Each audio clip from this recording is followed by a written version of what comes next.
Hello दोस्तों, welcome to Main Point Study. तो आज हम करने वाले हैं क्लास 10 के सोशल साइंस के मोस्ट इंपॉर्टेंट एमसीक्यू। ठीक है, मैं आपको बता दूं, अगर अभी तक आपने कुछ भी नहीं किया ना, तो डिस्क्रिप्शन में मैंने हर एक चैप्टर के एमसीक्यू का लिंक दे रखा है। सिर्फ एमसीक्यू देख कर जाओ आप, मैं आपको गारंटी से बोल रहा हूँ, मोर देन इनफ मार्क्स आएंगे आपके। ठीक है, और इन क्वेश्चन को करने के बाद जो इस पीडीएफ के अंदर दे रखे हैं, अगर आपको आंसर आते होंगे ना, आपका कॉन्फिडेंस लेवल बूस्ट हो जाएगा, क्योंकि मैंने बहुत ज़्यादा टफ क्वेश्चन रखे हैं इसमें, जान पूछ की, और सारे के सारे पिक्चर बेस्ड क्वेश्चन भी रखे हैं। जैसे कि आपको पहले क्वेश्चन से पता ही चल रहा है, पहले स्टार्टिंग में हम पिक्चर बेस्ड क्वेश्चन करेंगे, उसके बाद नीचे नॉर्मल एमसीक्यू आएंगे। ठीक है, तो चलो जी स्टार्ट करते हैं। तो पहला क्वेश्चन है कि इस पिक्चर के अंदर, ये जो आपको दिख रही है, इस पिक्चर के अंदर किस पार्टी का डोमिनेंस शो किया गया है। ये पिक्चर मैं आपको एक्सप्लेन करूंगा, बट पहले क्वेश्चन कर लेते हैं।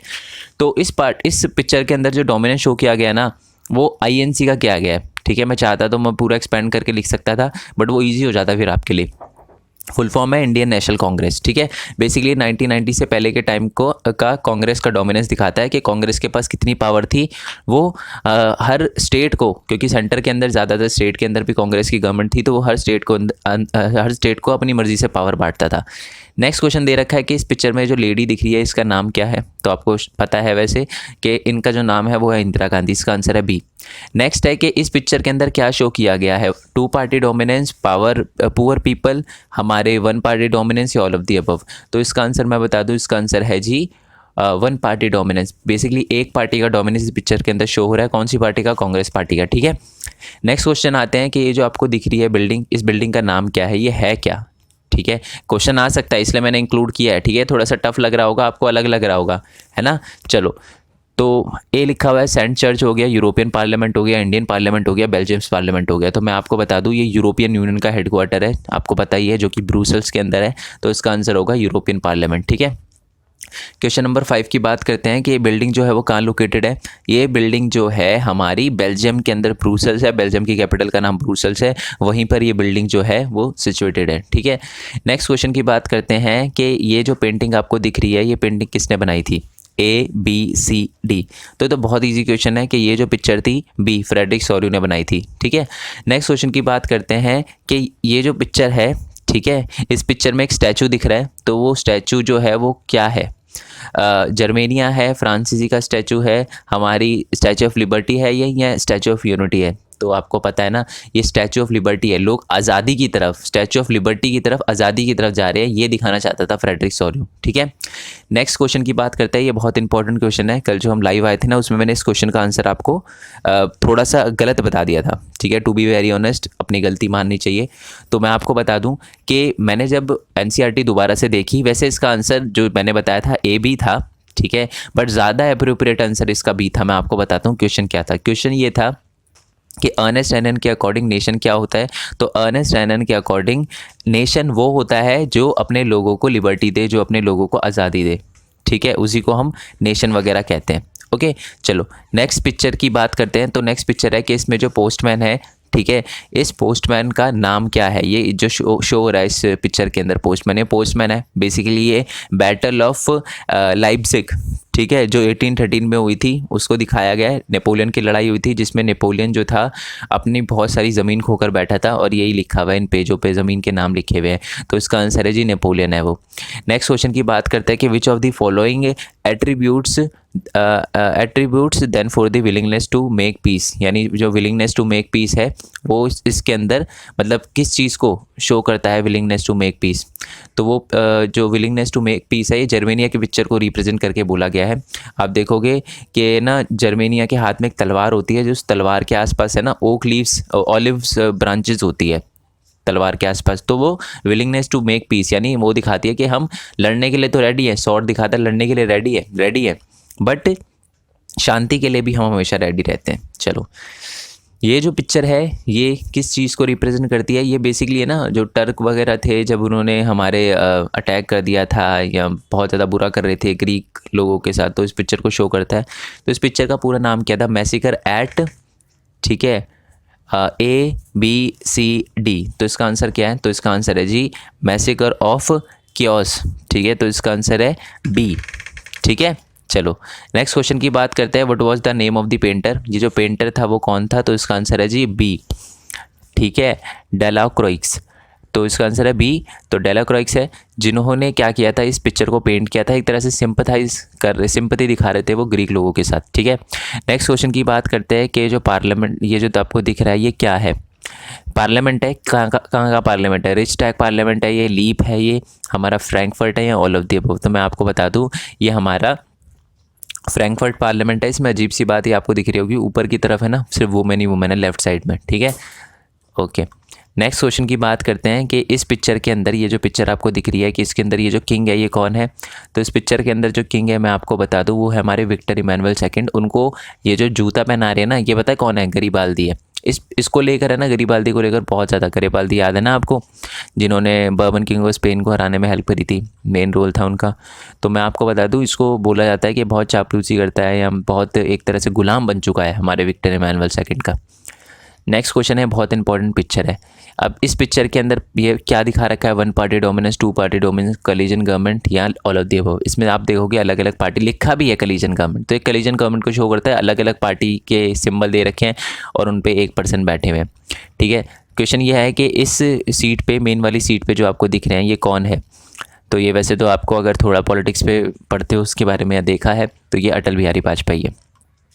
नेक्स्ट क्वेश्चन की बात करते हैं। तो ये जो पिक्चर आपको दिख रही है ना, ये किस एलिगरी की पिक्चर है, ये जर्मेनिया की है, ब्रिटेन की है, मारियान की है या इंडियन एलिगरी की है। तो मैं आपको बता दूं ये जो है हमारी मारियान की पिक्चर है, ओके।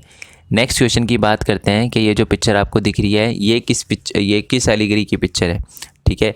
तो ऑप्शन जो दे रखे हैं मैं जस्ट अ सेकंड ऑप्शन दिखा देता हूँ आपको, जर्मेनिया, ब्रिटेन, मारियान या इंडियन एलिगरी। तो ये आपको पता है ये जर्मेनिया की पिक्चर है, ऊपर वाली मारियान की थी पोस्टल स्टैम्प की, ठीक है, पोस्टल स्टैम्प था वो। क्वेश्चन नंबर 19 की बात करते हैं, which one of the attribute then the readiness to fight, कौन जो है रेडीनेस टू फाइट को शो करता है। तो मैंने आपको पहले ही बता दिया था, स्वॉर्ड जो है, तलवार जो है रेडीनेस टू फाइट को शो करती है। नेक्स्ट क्वेश्चन की बात करते हैं कि इस पिक्चर का नाम क्या है और ये पिक्चर किसने बनाई है। ऑप्शन देख के आपको ये तो पता चल गया होगा कि पिक्चर जो है, इस पिक्चर का नाम है जी फॉलन जर्मेनिया। और ये पिक्चर किसने बनाई है, ये बहुत इंपॉर्टेंट क्वेश्चन है, आपसे पूछा जा सकता है। तो मैं आपको बता दूं ये जो पिक्चर है वो हमारे जूलियस हबनर ने बनाई है, इसका आंसर होगा बी। नेक्स्ट क्वेश्चन की बात करते हैं हम। तो पहले तो मैं बता देता हूँ जर्मेनिया है, पीछे की तरफ जो रिवर है ना वो राइन रिवर है, RHINE, राइन रिवर। ये याद रखना, मैंने क्वेश्चन पूछा था, बच्चे जर्मेनिया बोल रहे हैं, मैंने क्वेश्चन पूछा था रिवर का नाम बताओ, जर्मेनिया बता रहे हो, ठीक है। चलो इसका आंसर देखो, एक तो चारों में ही जर्मेनिया लिखा है, हो गए आप कंफ्यूज, है ना। तो मैं आपको बता दूँ कि ये जो पिक्चर है ये बेसिकली बनाई गई थी हमारे लॉरेन क्लासेन के द्वारा, ठीक है। तो इसका आंसर है जी ए, ओके। दूसरी जो पिक्चर थी ऊपर वो फिलिप वेट ने बनाई थी, ठीक है। चलो नेक्स्ट क्वेश्चन की बात करते हैं हम। तो हमारा नेक्स्ट क्वेश्चन है कि इस पिक्चर में जो दिख रहे हैं ये 2 लीडर दिख रहे हैं, 2 पर्सन दिख रहे हैं, ये लीडर जो है इनके नाम क्या और ये किस किस कंट्री से है। तो मैं वैसे ही बता देता हूँ, पुतिन लिखा और बुश लिखा है। पुतिन यानी व्लादिमीर पुतिन, जो व्लादिमीर पुतिन थे वो रशिया से हैं, और जो हमारे जॉर्ज बुश थे, जॉर्ज W बुश, वो हमारे अमेरिका से हैं, ठीक है जी। नेक्स्ट क्वेश्चन की बात करते हैं, largest producer of sugar cane in the world, सबसे ज़्यादा शुगर केन कौन से स्टेट में उगाया जाता है, मतलब कौन से इंडिया में, कौन सी वर्ल्ड में, कौन सी कंट्री में उगाया जाता है, वो उगाया जाता है ब्राज़ील में, याद रखना ये सबसे ज़्यादा गन्ना ब्राज़ील में उगाया जाता है। नेक्स्ट क्वेश्चन की बात करते हैं, लार्जेस्ट प्रोड्यूसर ऑफ रबड़ इन दी वर्ल्ड, सबसे ज़्यादा रबड़ कौन सी कंट्री के अंदर उगाया जाता, स्टेट में उगाया जाता है इंडिया के अंदर। तो आपको पता है कि रबड़ जो है वो एक इक्वेटोरियल क्रॉप है और वो अपने नीचे की साइड यानी केरला में सबसे ज़्यादा उगाया जाता है। नेक्स्ट क्वेश्चन की बात करते हैं कि largest producer of cotton in the world, in India, जो कॉटन है सबसे ज़्यादा इंडिया में कहाँ उगाया जाता है, दिल्ली में, हरियाणा में, पंजाब में, गुजरात में। तो इसका आंसर है जी डी, गुजरात, ठीक है। अब आ जाओ, थोड़े से अच्छे खासे क्वेश्चन आपको देखने के लिए मिलेंगे। 26 क्वेश्चन है कि imagine what would happen if the farmer refuse, अगर कोई फार्मर है ना किसी पर्टिकुलर शुगर मिल को अपनी जो क्रॉप है वो बेचने से मना कर दे तो क्या होगा। ऑब्वियस सी बात है, जो इससे हमें क्या पता चलता है कि जो कहीं ना इंडस्ट्री जो है ना वो भी कहीं ना कहीं हमारे प्राइमरी सेक्टर पर डिपेंड है, ठीक है। इंडस्ट्री में या हमारी शुगर मिल वगैरह आती है वो डिपेंड है हमारी प्राइमरी सेक्टर में, ठीक है। तो इसका आंसर क्या होगा, इसका आंसर होगा कि जो हमारा इंडस्ट्रियल सेक्टर है जिसको हम सेकेंडरी सेक्टर भी बोलते हैं, depend upon the primary sector.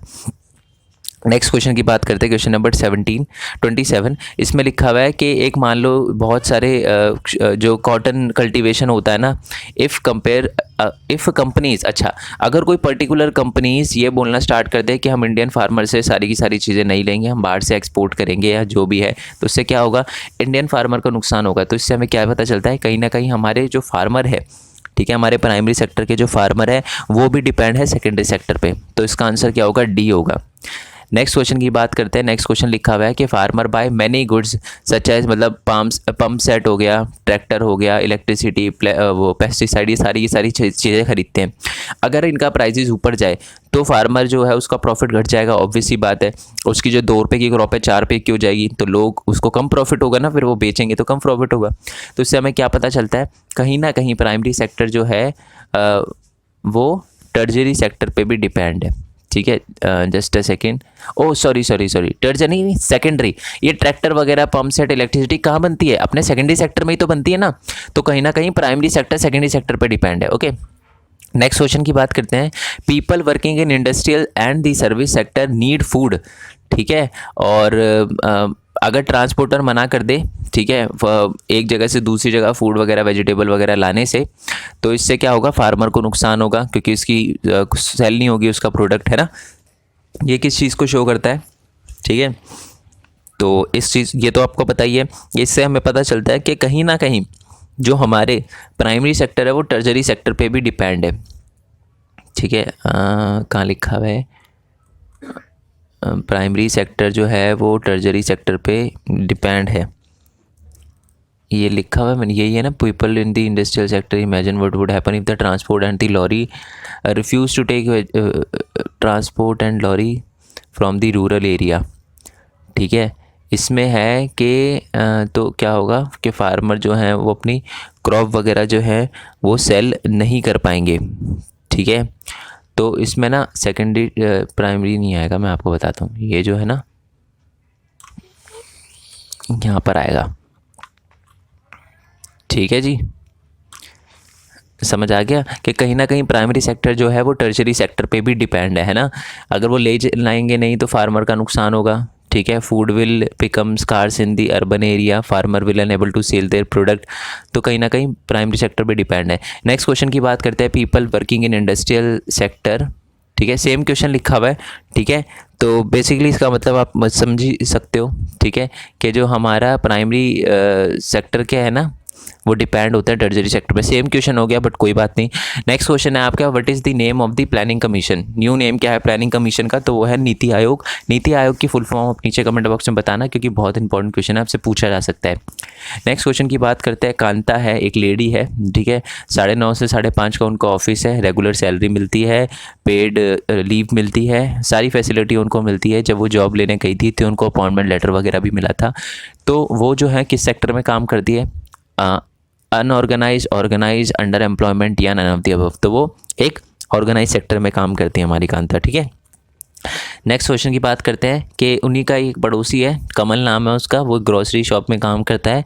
बंदा 7-7:30 बजे से, मतलब सुबह 7:30 बजे आता है, 8 बजे आता है, कोई पेड लीव नहीं है, छुट्टी करेगा पैसे कटेंगे। तो वो किस सेक्टर में काम करते हैं, वो हमारे अनऑर्गेनाइज सेक्टर में काम करते हैं, जिसका कुछ पता नहीं है, जो अनऑर्गेनाइज्ड है। ठीक है, जैसे कि जैसे मान लो अब दुकान जो हमारी बैंगल्स बनाने की फैक्ट्री हो गई, वो भी अनऑर्गेनाइज सेक्टर में आएगा। ठीक है, नेक्स्ट क्वेश्चन की बात करते हैं, which of the following is not the feature of organise sector. इसमें से कौन सा ऑर्गेनाइज सेक्टर का फीचर नहीं है। तो आपको पता है ऑर्गेनाइज सेक्टर का फीचर क्या नहीं है, कि job were low paid and often not regular, ऐसा नहीं है। ऑर्गेनाइज सेक्टर में जो भी जॉब होती है ना वो रेगुलर भी होती है। ठीक है, रेगुलर भी होती है, और थोड़ा सही पे भी होता है, कम पे नहीं होता। अनऑर्गेनाइज सेक्टर में कम पे होता है। जैसे प्राइवेट जो हमारी फैक्ट्री वगैरह होती है ना, वो जहाँ 10 रुपये देने होते हैं वो 5 रुपये देती है, बट ऐसा नहीं होता ऑर्गेनाइज सेक्टर में। ठीक है, नेक्स्ट क्वेश्चन पे आते हैं। क्वेश्चन लिखा हुआ है कि what did the government shift, मतलब है ना गवर्नमेंट पहले शॉर्ट टर्म प्रोग्राम बनाती थी अनएम्प्लॉयमेंट को लेकर, और लॉन्ग टर्म प्रोग्राम बनाती थी, बट अब शॉर्ट टर्म बनाती है। क्यों? बात यह है कि जो लॉन्ग टर्म प्रोग्राम होते हैं ना उनको इम्प्लीमेंट करने में ज़्यादा टाइम लगता है, तो इसका आंसर है सी। ठीक है, तो इसलिए हम शॉर्ट टर्म प्रोग्राम बनाने लग गए। नेक्स्ट है कि जी केरला के क्या है लो इन्फेंट मोर्टेलिटी, चलो मैं आंसर ही बता चुका हूँ, मैं आपको बता दूँ कि केरला का जो इन्फेंट मोर्टेलिटी रेट है IMR का मतलब होता है कि एक कंट्री के अंदर पर 1000 बच्चों में से कितने ऐसे बच्चे हैं जो 1 साल की एज पूरी होने से पहले जिनकी डेथ हो जाती है। ठीक है, एक पर्टिकुलर ईयर में, तो इसको कहते हैं हम इन्फेंट मोर्टेलिटी रेट, और सबसे ज़्यादा कम केरला का है। नेक्स्ट क्वेश्चन की बात करते हैं कि डेवलपमेंट बताना है।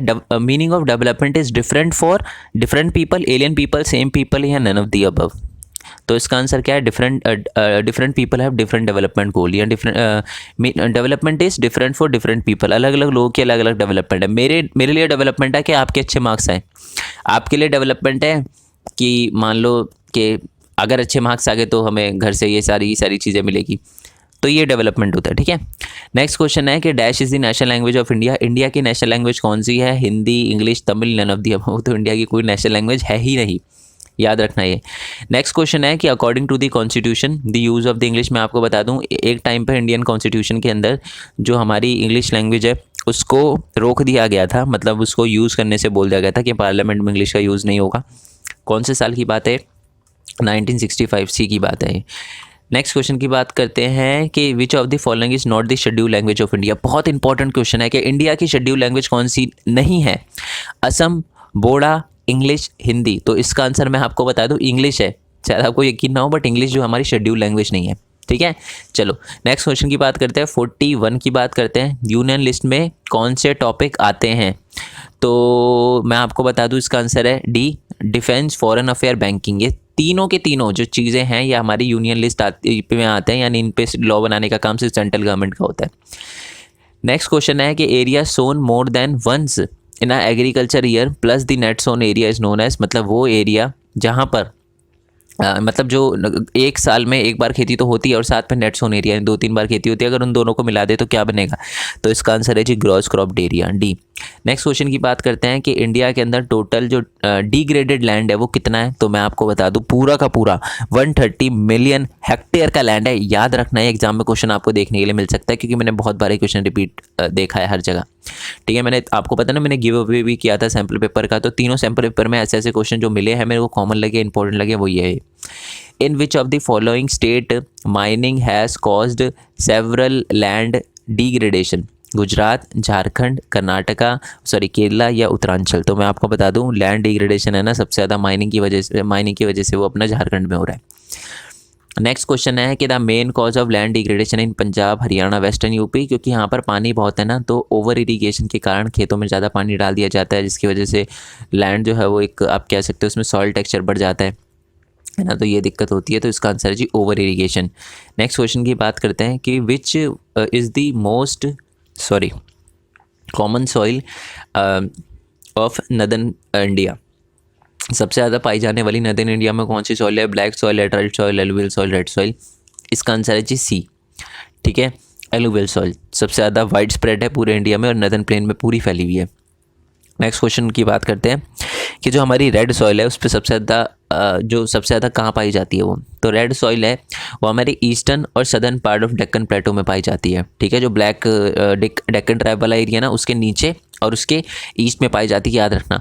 लेटराइट में और बंदे रेड सॉइल में ना हमेशा कंफ्यूज रहता है। देखो लेटराइट का वर्ड जो है एल से स्टार्ट होता है, एल का मतलब होता है लो, जो ज़्यादा कम ज़मीन का एरिया कवर करता है। तो आप देखोगे ना लेटराइट का बहुत कम एरिया है जो वो कर करके रखता है।